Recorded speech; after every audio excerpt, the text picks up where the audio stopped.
ఆ వ్యాధి పేరే లెప్రసీ, కుష్ఠరోగం. ఆ రోజుల్లో ఈ వ్యాధి వస్తే వాళ్ళను సమాజం నుండి వెలివేసేవాళ్లు. వాళ్ళ శరీరం వికారంగా మారిపోతుందని, వాళ్ళను ముట్టుకుంటే వ్యాధి వ్యాపిస్తుందని భయపడేవారు. కానీ ఒక గొప్ప దేవుని సేవకుడైన వైద్యుడు వాళ్లను ప్రేమతో దగ్గరకు తీసుకున్నాడు. వాళ్ళ చేతులకు కాళ్లకు ఎందుకు గాయాలవుతున్నాయో ప్రపంచానికి మొట్టమొదటిసారిగా వివరించాడు. వాళ్ళ వికారమైన చేతులకు సర్జరీలు చేసి తిరిగి అందమైన చేతులుగా మార్చాడు.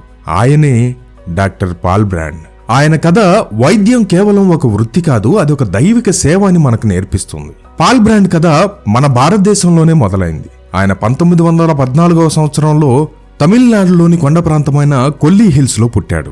ఆయన తల్లిదండ్రులు జెస్సీ మరియు ఎవెలిన్ బ్రాండ్ బ్రిటిష్ మిషనరీలు. వాళ్ళు ఇంగ్లాండ్ నుండి భారతదేశానికి వచ్చి అప్పటి వరకు బయట ప్రపంచానికి తెలియని మారుమూల గిరిజన ప్రజల మధ్య పరిచర్య చేసేవారు.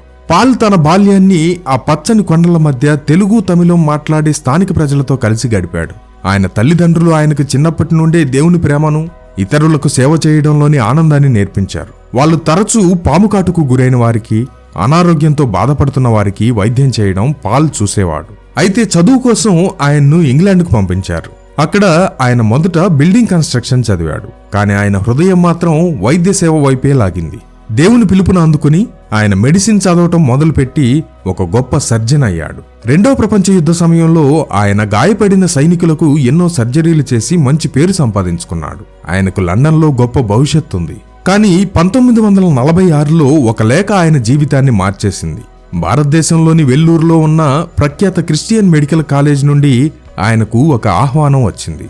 ఆర్థోపెడిక్ సర్జరీ విభాగానికి ప్రొఫెసర్గా పనిచేయమని కోరారు. పాల్ బ్రాండ్, ఆయన భార్య మార్గరెట్, ఆమె కూడా ఒక సర్జన్, ఏమాత్రం ఇద్దరు ఆలోచించకుండా ఆ పిలుపును అంగీకరించారు. లండన్లోని తమ సుఖవంతమైన జీవితాన్ని వదిలి తాము పుట్టి పెరిగిన భారతదేశానికి సేవ చేయడానికి తిరిగి వచ్చారు.